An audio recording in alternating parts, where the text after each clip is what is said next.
Chennai metro ரயிலில் பயணித்து முதலமைச்சர் விஜய் ஆய்வில் ஈடுபடுகிறார். இது தொடர்பான கூடுதல் விவரங்களோடு இணைகிறார் எமது செய்தியாளர் ராஜகுமரன். ராஜகுமரன், நீங்க தொடரலாம். தற்போது முதலமைச்சர் 101 அடி உயரத்தில் அமைக்கப்பட்டிருக்கக்கூடிய கத்திப்பாரா பாலத்தை பார்வையிட்டிருக்கிறார். அது மட்டுமல்லாமல் அதற்கு கீழாக இருக்கக்கூடிய பூங்காவையும் முதலமைச்சர் பார்வையிட்டிருக்கின்றார். அந்த பகுதியில் இருக்கக்கூடிய கத்திப்பாரா சதுக்கம் என்ற பெயரிலான பூங்காவை பொறுத்தவரை சென்னை மக்கள் பொழுதுபோக்கக்கூடிய இடங்களில் ஒன்றாக இருக்கின்றது.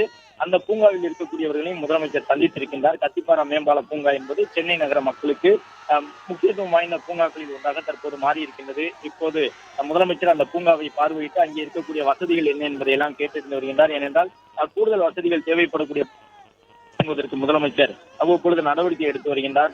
மருத்துவமனைகளுக்கு செல்லும் பொழுதும் சரி, அதன் தொடர்ச்சியாக பல்வேறு இடங்களுக்கும் செல்லும் பொழுது அங்கே இருக்கக்கூடிய பொதுமக்களுடைய அதிகாரிகளுடைய தேவைகள் என்ன என்பதை கேட்டறியக்கூடிய முதலமைச்சர் அவற்றையெல்லாம் பூர்த்தி செய்து கொடுக்க வேண்டும் என்பதற்கு நிதிநிலை அறிக்கையை தாக்கல் செய்ய இருக்கின்றார்கள். வரக்கூடிய 5ஆம் தேதி நிதிநிலை அறிக்கை தாக்கல் செய்யப்பட இருக்கின்றது. அதற்கு முன்பாக துறை வாரியாக முதலமைச்சர் ஆய்வுக் கூட்டங்களை மேற்கொண்டிருக்கின்றார். இப்பொழுது மெட்ரோ ரயில் வழித்தடங்களையும் முதலமைச்சர் சென்று பார்வையிடுகின்றார். மெட்ரோ பாலம் உள்ளிட்ட மெட்ரோவினுடைய வலிமையான உட்கட்டமைப்புகளையும் முதலமைச்சர் பார்வையிடுகின்றார் என்பதை பார்த்திருந்து வருகின்றோம்.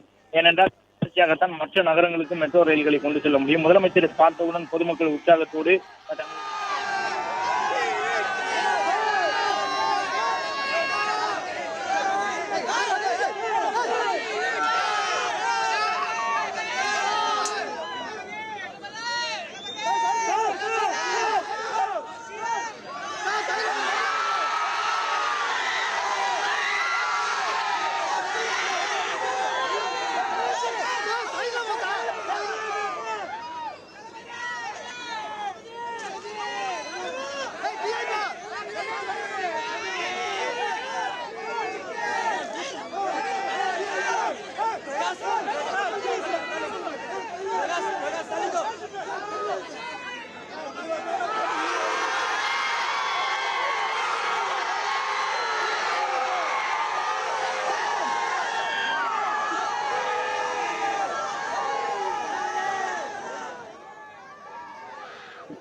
தமிழக முதலமைச்சர் ஜோசப் விஜய் தற்பொழுது சென்னையினுடைய மெட்ரோ வழித்தடங்களை எல்லாம் பார்வையிட்டு வருகின்றார்.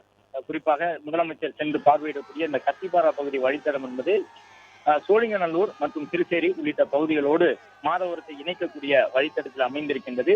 கூடுதலாக 3 வழித்தடங்கள் சென்னைக்கு வழங்கப்பட்டு அதற்கான பணிகள் நடந்து கொண்டிருக்கின்றது. ஏற்கனவே சென்னை பன்னாரப்பேட்டையிலிருந்து தொடங்கி விமான நிலையம் வரை ஒரு மெட்ரோ ரயில் சேவை இருந்தது. அது ஒரு கட்டத்தில் நீட்டிக்கப்பட்டு விம்கோ நகர் வரை, திருவொற்றியூர் பகுதி வரை நீட்டிக்கப்பட்டிருந்தது. அது மட்டுமல்லாமல் சென்னை சென்ட்ரல் ரயில் நிலையத்திலிருந்து பரங்கிமலை வரை செல்லக்கூடிய ஒரு வழித்தடம் இருக்கின்றது. இவை அனைத்தும் சென்னையினுடைய மைய பகுதிகளில், குறிப்பாக கோயம்பேடு உட்பட சென்னையினுடைய இருதய பகுதிகளை தொட்டு செல்லக்கூடிய வழித்தடங்களாக இருக்கின்றன.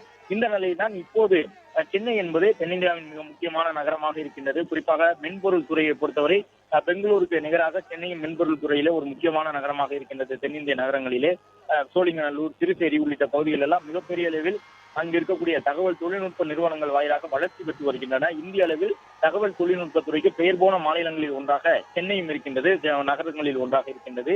இந்த சூழ்நிலையில்தான் திருச்சேரி, சோழிங்கநல்லூர் உள்ளிட்ட பகுதிகளில் இருக்கக்கூடியவர்களுக்கும் மெட்ரோ ரயில் சேவையை விரிவாக்கம் செய்யும் வகையிலே மத்திய அரசோடு பேசி அதற்கான ஒப்பந்தங்கள் எட்டப்பட்டு மெட்ரோ ரயில் சேவை நீட்டிக்கப்பட்டிருக்கின்றது. இப்பொழுது 3 புதிய வழித்தடங்கள் தமிழகத்தின் தலைநகரான சென்னைக்கு மெட்ரோ சார்பாக வழங்கப்பட்டு அதற்குரிய பணிகள் நடக்கின்றது.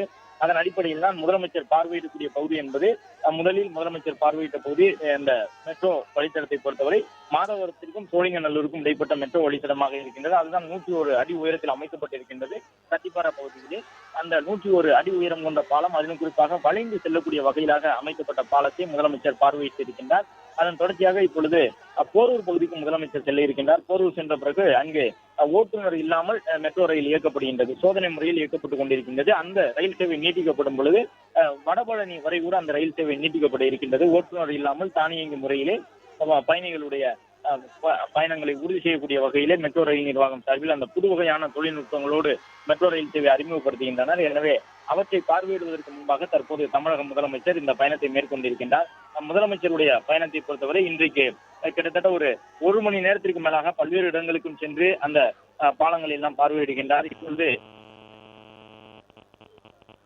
முதலமைச்சர் இந்த வழியில தூரத்திற்கு ஆழத்துடன் கூடிய வளைவு பாதை அமைக்கப்பட்டிருக்கின்றது. ஏறக்குறைய அந்த பணி இறுதிக்கட்டத்தை எட்டியிருக்கக்கூடிய சூழ்நிலையினால் சென்னையினுடைய 2ஆம் கட்ட மெட்ரோ ரயில் திட்டத்திலே பத்தோடு என்ற இடத்தில் இருந்து தொடங்கி ஆலந்தூர் நகராட்சி அலுவலகம் வரை கிட்டத்தட்ட 1354 அடி தூரத்திற்காக அந்த 410 அடி ஆரத்துடன் அந்த வளைவை தொடர்புடைய ஆரத்துடன் பணிகள் நடைபெற்றிருக்கின்றன.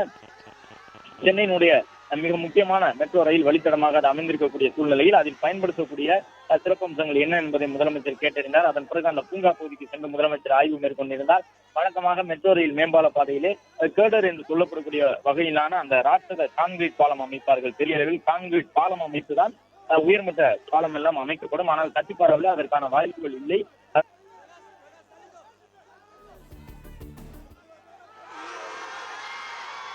பிளே ஸ்டோர் மற்றும் ஆப் ஸ்டோரில் இருந்து பாலிமர் செயலியை QR கோடு மூலம் பதிவிறக்கம் செய்யுங்கள். செய்திகளை உடனுக்குடன் பெறுங்கள்.